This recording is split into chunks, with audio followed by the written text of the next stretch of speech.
नमस्कार, मैं हूं गुमान सिंह। आप देख रहे हैं Nava academy. No cut paste, no copy paste, only teaching. और अब हम क्लास 7 के एक चैप्टर लड़के और लड़कियों के रूप में बड़ा होना सिविक्स का नया चैप्टर शुरू करेंगे। इसके अंदर लैंगिक समानता के बारे में बताया गया है, असमानता के बारे में बताया गया है। लैंगिक समानता से अभिप्राय है लड़का और लड़की, पुरुष और स्त्री। उसके अंदर समाज के अंदर किस तरह से जो रूढ़िवादी विचारधाराएं चलती है, क्या उसके अंदर कुछ बदलाव हुआ है। शुरुआत हम करेंगे सामोआ द्वीप, जो प्रशांत महासागर के दक्षिण में स्थित है। 1920 के दशक की जो स्थिति थी वहां पे। उसके बाद में हम मध्य प्रदेश की बात करेंगे, 1960 के दशक की। उसके बाद में हम देखेंगे कि हमारे घर में जो हमारी माताएं बहनें काम करती है, क्या उस काम के प्रति हमारा कोई समर्पण है या हम उनकी कद्र करते हैं, नहीं करते हैं। समाज इस बारे में क्या सोचता है। बहुत सारे प्रश्न हैं जो कि हमें इस चैप्टर में ढूंढने हैं, उनका उत्तर हम खोजेंगे। और ये कोई नई बात नहीं, हमारे आसपास का जो सामाजिक ताना बुना रचा गया है, जो गूंथा गया है, जिसके अंदर हम रह रहे हैं, बस उसकी बातें हैं। जनरलाइज करके आपको चलना है, कोई स्पेशलाइजेशन इस चैप्टर के अंदर नहीं है। छोटा चैप्टर है, आसानी से समझने वाला है। सबसे पहले हम सामोआ द्वीप की बात करते हैं। सामोआ द्वीप देखो बेटा, दक्षिण प्रशांत महासागर के दक्षिण में स्थित द्वीपों के समूह का एक भाग है। तो सबसे पहले हम इसकी लोकेशन देख लेते हैं। प्रशांत महासागर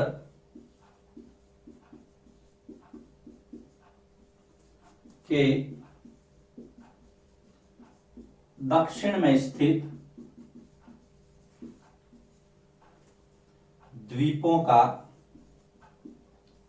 एक भाग। अब वहां पर सामोन समाज की बात करेंगे हम। वहां पे लड़के लड़कियों की स्थिति क्या थी 1920 के दशक में। तो हम सबसे पहले हम ये देखते हैं कि 1920 के दशक में सामोन समाज में लड़के स्कूल नहीं जाते थे, लड़के नहीं जाते, तो लड़कियों की बात ही छोड़ दो, है ना। तो शुरुआत हम यहां से करते हैं कि सामोन समाज में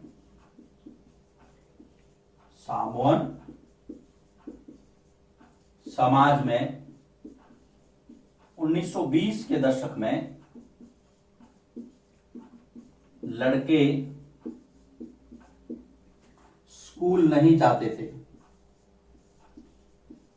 1920 के दशक की बात कर रहे हैं, जब लड़के ही नहीं जाते थे तो लड़कियां कैसे जाएगी। चलिए आगे देखते हैं और क्या क्या काम करते थे वो। यहां के लोग अपने बच्चों को घर के काम सिखाते थे, जैसे कि मछली पकड़ना है, नारियल तोड़ना है, इस तरह से जो उनके परंपरागत काम थे। द्वीप समूह है तो मछली उनकी आजीविका का स्रोत है। तो आगे हम चलते हैं। सामोन लोग या यहाँ के लोग जब स्कूल नहीं भेजते थे तो कुछ काम करवाते होंगे। तो यहाँ के लोग अपने बच्चों को जैसे कि मछली पकड़ना और नारियल तोड़ना। नारियल का पेड़ बहुत बड़ा होता है तो उस पर चढ़ने के लिए भी स्किल चाहिए, तो नारियल तोड़ने जैसे काम सिखाते थे। नारियल तोड़ने जैसे काम सिखाते थे क्योंकि ये उनकी जिंदगी का हिस्सा थे, इनके जीवन यापन में बहुत अहम रोल अदा करते थे। अब लड़के तो चलो ये काम करते, मछली पकड़िया, आपने नारियल तोड़ दिए। लड़कियां क्या करती थी, लड़की जैसे ही 14 वर्ष तक होती तो छोटे भाई बहनों की देखभाल करती। लड़की, सामोन द्वीप की बात कर रहे हैं हम, लड़की 14 वर्ष की होने के बाद अपने छोटे भाई बहनों की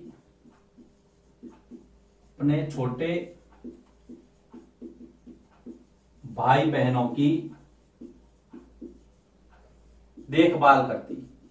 और उसके बाद देखभाल करने के बाद में या उसके साथ में आप कह सकते हैं, देखभाल तो करती, क्योंकि छोटे छोटे भाई बहन होते हैं, परिवार बड़ा होता है, तो जो लड़की बड़ी हो जाती है तो फिर वो छोटे भाई बहनों को रखती है। हमारे समाज में भी ऐसे बहुत सारे परिवार आपको मिल जाएंगे। पहले ये ज्यादा था, यहां पर भी, है ना। उसके बाद में उसके साथ में वो मछली पकड़ने के साथ में जाती, बागानों में काम करती, डलिया बुनना सीखती। डलिया जिसके अंदर कोई सामान वामान रखते हैं, बांस की डलिया होती है। तो देखिए उसके साथ मछली भी पकड़ती, वो मछली पकड़ती या मछलियां पकड़ती, एक ही बात है। बागानों में काम करती, बागानों में काम करती और डलिया बुनना सीखती। ये लड़कियों के काम थे सामोन समाज में, डलिया बुनना सीखती। चलिए आगे चलते हैं। हम पढ़ रहे हैं सामोन समाज में उस समय लड़के लड़कियों की स्थिति क्या थी। अब वहां पर देखिए, खाना बनाने का काम जो है अधिकतर लड़कों को मिलता, लड़कियां उनकी मदद करती। सामोन समाज में खाना बनाने का काम अधिकतर लड़कों को मिलता और लड़कियां उनकी मदद करती। थोड़ा अलग सिस्टम लग रहा है लेकिन था, लड़कियां उनकी रसोई में मदद करती। लड़की मिलता, लड़कियां उनकी मदद करती। अब यह है सामोन समाज की स्थिति। यह चैप्टर शुरू हो रहा है सामोन समाज या सामोआ द्वीप के लड़के लड़कियों में जो उस समय 1920 के दशक में जो स्थिति थी उस पे आपको नोट्स बनाना है। चैप्टर शुरू हो चुका है, बहुत अच्छा और छोटा चैप्टर है। आपको प्रश्न सीधा सीधा आता है कि सामोन समाज में लड़के लड़कियों की स्थिति क्या थी, तो आपको ये बताना है कि दक्षिण में प्रशांत महासागर के दक्षिण में स्थित एक द्वीपों का भाग है। 1920 के दशक में लड़के स्कूल नहीं जाते थे, सबसे पहला पॉइंट। दूसरा, यहाँ के लोग अपने बच्चों को मछली पकड़ना सिखाते थे, पहला अच्छा मतलब इंपॉर्टेंट काम। और दूसरा, नारियल तोड़ने जैसा काम सिखाते थे। लड़कियां जैसे ही 14 साल की हो जाती अपने छोटे भाई बहनों की देखभाल करती, उसके साथ मछली पकड़ती, बागानों में काम करती, डलिया बुनती। यहाँ पर लड़कियों का काम ज्यादा दिख रहा है मुझे, आप भी अगर इस तरह का कंपेरिजन कर सकते हैं। खाना बनाने का काम लड़कों के पास था, लड़कियां उनकी मदद करती। अब हम एक शब्द संकलन ले लेते हैं, अस्मिता। अस्मिता से आप क्या समझते हैं? तो देखो बेटा, अस्मिता का अगर शाब्दिक अर्थ में लगाऊं तो होता है पहचान। कई बार हम लोग कहते हैं ना बातों बातों में कि ये मेरी अस्मिता का प्रश्न है। किसी का नाम भी अस्मिता हो सकता है, लेकिन अस्मिता का अर्थ क्या है? अस्मिता का अर्थ है पहचान। मान लीजिए स्वयं के प्रति जागरूक होने का भाव, हम ऐसे भी लिख सकते हैं, पहचान स्वयं के प्रति जागरूकता का भाव, इसको हम कहेंगे अस्मिता। स्वयं के प्रति जागरूकता का भाव होना। मान लीजिए कोई लड़की है, अब उसकी लड़की के रूप में पहचान तो है ही, वो किसी की बहन भी है, ये भी उसकी अस्मिता है, पहचान है। वो किसी की पत्नी भी है, ये भी उसकी अस्मिता है। वो उसकी माँ भी है, ये भी उसकी अस्मिता है। मान लो कोई काम करती है, मान लीजिए कोई टीचर है, वो शिक्षक है, तो ये भी उसकी अस्मिता है। तो अस्मिता का मतलब है, आपको समझना है, अस्मिता का मतलब है पहचान से स्वयं के प्रति जागरूकता का भाव, जिसको हम कह सकते हैं, वो है अस्मिता। इस बात को आप ध्यान में रखेंगे। ये चैप्टर शुरू हो गया है। सबसे पहले हमने देखा सामोआ द्वीप में कैसे लड़के लड़कियां के रूप में बड़े हो रहे हैं। लड़के लड़की दोनों अलग अलग, उनके काम अलग अलग है, उनकी पहचान अलग अलग है। अब हम भारत की बात करेंगे। 1960 के दशक में मध्य प्रदेश में क्या स्थिति थी, पहले आप इसको लिखिए, फिर मैं आगे बढ़ता हूं। सामोआ द्वीप के बाद में अब हम बात करते हैं मध्य प्रदेश की। 1960 के दशक की बात है, ये दशक का मतलब 10 वर्ष। 1960 और उससे जो लगते साल थे उसके अंदर क्या स्थिति थी मध्य प्रदेश में। सामोआ द्वीप में हमने देखा लड़के लड़कियां क्या क्या काम करते थे, स्कूल नहीं जाते थे। अब भारत की बात करते हैं, भारत में मध्य प्रदेश। तो सबसे पहले अगर लड़कियों के स्कूल की बात करें यहां पर, तो लड़कियों के स्कूल लड़कों से अलग होते थे। सबसे पहली बात तो ये, को एजुकेशन नहीं था। लड़कियों के स्कूल लड़कों से अलग होते थे। अब कैसे अलग होते थे देखना, लड़कों से अलग होते थे। आज की तरह जो है को एजुकेशन नहीं था, अलग अलग स्कूल थे लड़के लड़कियों के लिए। लड़कियों के स्कूल में एक बड़ा आंगन होता था जो मैदान का रूप लेता था, और वहां पर लड़कियां बाहरी दुनिया से अलग खेलती थी। लड़कियों की स्कूल में, लड़कियों की स्कूल में एक बड़ा आंगन होता था, एक बड़ा आंगन होता था जहां चार दीवारी में चारों तरफ बाउंड्री होती थी। हमने देखा होगा, आपने देखा होगा, जो स्कूल होती है लड़कियों की ना, आज भी कई गर्ल्स स्कूल उसके चारों तरफ ऊंची ऊंची बाउंड्री होती है, वो सुरक्षात्मक कारणों से। हाँ, ये ध्यान रखना। तो लड़कियों के स्कूल में एक बड़ा आंगन होता था जहां चार दीवारी होती थी। यहां लड़कियां बाहरी दुनिया से अलग, बाहरी दुनिया, बाहर की दुनिया से अलग, बाहरी दुनिया से बेखबर खेलती थी। अब चार दीवारी वगैरह ये क्यों, उसके लिए तर्क दिया जाता कि सुरक्षात्मक दृष्टिकोण या सुरक्षा जो है वो जरूरी है लड़कियों की, इसलिए। तो आपको सुरक्षा के लिहाज से इसको ध्यान में रखना है। चार दीवारी क्यों की जाती थी? सबसे पहले उनके स्कूल अलग थे, दूसरा उनके स्कूल में चार दीवारी थी, बीच के अंदर एक बड़ा सा आंगन जिसको आप खेल का मैदान भी कह सकते हैं।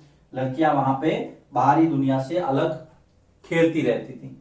लड़कों के स्कूल, जो लड़कों का जो स्कूल था, वहां पे चार दीवारी नहीं थी। तीसरा, यहां पे लड़कों के स्कूल में चार दीवारी नहीं थी, कोई बाउंड्री नहीं थी। तो आपके मन में हो सकता है क्या लड़कों की सुरक्षा जरूरी नहीं थी? लड़कों की सुरक्षा ऐसा माना जाता है लड़के खुद ही कर लेंगे। उस समय की बात कर रहा हूं। लड़कियों को महफूज सुरक्षित रखने के लिए वहां पे बाउंड्री बनाई गई थी और बाउंड्री बना करके उनके स्कूल को कवर किया। लड़कों के लिए सारे मैदान खुले थे, दौड़ो भागो खेलो कुछ भी करो। अब आगे चलते हैं। लड़कियां जब भी स्कूल से घर या घर से स्कूल जाती थी तो उनको सड़क और संकरी गलियों से गुजरना पड़ता था, जहां उनको हमेशा यह डर रहता था कि लड़के जो हैं उनको देखेंगे, घूरेंगे। उनके मन में असुरक्षा का भाव रहता था। इसको भी हम लिखेंगे यहां पे कि लड़कियों को स्कूल से घर जाते समय, चौथा बिंदु है, लड़कियों को स्कूल से घर जाते समय संकरी गलियों तथा सड़कों से गुजरना पड़ता था, सड़कों से गुजरना पड़ता था जहां उनको यह लगता था, जहां उनको यह लगता था कि लड़के उन्हें छेड़ देंगे, परेशान करेंगे, छेड़ देंगे। इसका मतलब यह है लड़कियों के मन में असुरक्षा का भाव था, अर्थात असुरक्षा का भाव था, इनसिक्योर महसूस करती थी वो। देखिए हम उस समय की स्थिति बयां कर रहे हैं, आजकल ऐसा नहीं है। आजकल न तो लड़कियां डरने वाली है और कानून तो उस समय भी था, लेकिन जागरूकता भी है। शिक्षा के कारण जागरूकता बहुत ज्यादा ही है और होना भी चाहिए। किसी को किसी से डरने की आवश्यकता नहीं। हम 1960 के दशक की मध्य प्रदेश की बात कर रहे हैं। इसलिए इस कंडीशन से उबरने के लिए लड़कियां हमेशा समूह बनाकर स्कूल जाती या स्कूल से घर जाती, ताकि उन्हें कोई छेड़े नहीं। सुरक्षा के कारण या सुरक्षा के चलते लड़कियां सदैव समूह, ग्रुप में सदैव समूह बनाकर स्कूल जाती या स्कूल से घर जाती, स्कूल जाती, ग्रुप। और वैसे भी आज भी आप देखेंगे लड़कियां ग्रुप में ही ज्यादा चलना पसंद करती है, ये उनका स्वभाव भी है। लेकिन यहां पर सुरक्षात्मक दृष्टि से भी उनको ऐसा लगता कि यार ग्रुप में जाएंगे तो अच्छा रहेगा, नहीं तो अकेली लड़की को देख के कोई भी उनको छेड़ने की कोशिश कर सकता है। ज्यादा ग्रुप में होगी तो कोई ऐसी हिमाकत नहीं करेगा। अब देखिए, ये तो हो गई उनकी सुरक्षा की, इनकी बात। अब हम थोड़ी सी इसके आगे एक और फैक्ट बात करते हैं कि लड़कों को खेलने के लिए अक्सर क्या खिलौने दिए जाते हैं। लड़कों को खेलने के लिए एग्जाम्पल के लिए जैसे कारें दी जाती, बल्ले दिए जाते, बैट बॉल होता है ना खेलने के लिए, उनको ये ऐसे खिलौने, कार है, बल्ला है, कारें, बल्ले आदि दिए जाते, आदि दिए जाते। जबकि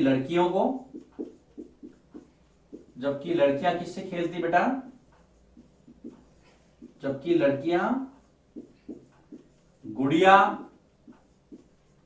जैसे खिलौनों से खेलती, किचन सेट है, गुड़िया है, जैसे खिलौनों से खेलती। अब ये क्या बताता है? ये बताता है कि हम उनको धीरे धीरे मतलब उनके दिमाग के अंदर ये चीजें भर रहे हैं कि भाई आपकी भूमिका क्या होगी भविष्य में। तो गुड़िया से खेल रही है, उनको देखो छोटी छोटी लड़कियां ये काम करती, गुड़िया से खेलेगी, फिर गुड़िया की शादियां करवाएगी, किचन सेट लाएगी, किचन सेट से खेलेगी, कभी खाना बनाने का ऐसा नाटक करेगी, ऐसा खेल खेल में खाना बनाते हैं तुझे खाना खिलाती हूँ, कभी उसको सुलाएगी, इसको गुड़िया को सुलाएगी। कभी छोटे छोटे बच्चे होते हैं वो गुड़िया को विक्स लगा देते हैं ना, खेलते हैं। और बच्चे जो लड़के होते हैं वो कारें चलाएंगे, दौड़ेंगे, उधर उधर चोर पुलिस का खेल खेलेंगे ऐसे। तो ये धीरे धीरे उनके दिमाग के अंदर इस तरह से एक मतलब ग्रंथि हो जाती है, एक अवधारणा विकसित हो जाती है कि भविष्य में उनको क्या करना है।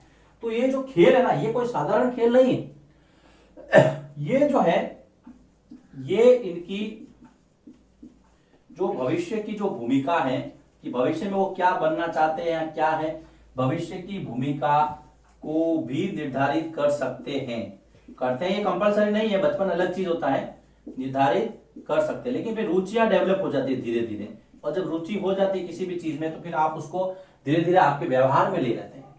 तो देखो बेटा, मध्य प्रदेश की बात करें तो ये लड़कों के स्कूल में चार दीवारी नहीं होती थी, तीसरा बिंदु था।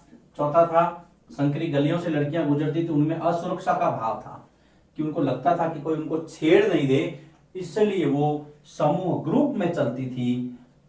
उसके बाद में एक प्रश्न है कि लड़कों को अलग खिलौने, लड़कियों को अलग खिलौने दिए जाते हैं, इस पर क्या विचार है? तो आप ये पैराग्राफ लिख सकते हैं। लड़के लड़कियों को जो आपके मन में और भी खिलौने आते हैं, आप किन किन से खेलते हैं, उसकी एक सूची बना सकते हैं।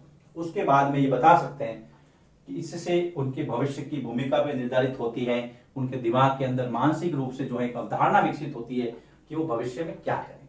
ठीक है, लिखिए इसको। यहां पर इसका पहला वीडियो समाप्त होता है। अब हम अगले वीडियो में बात करते हैं कि हमारे घर में जो माताएं बहनें काम करती है, जो औरतें घर में काम करती हैं, उनके काम का हम कितना मूल्य आंकते हैं।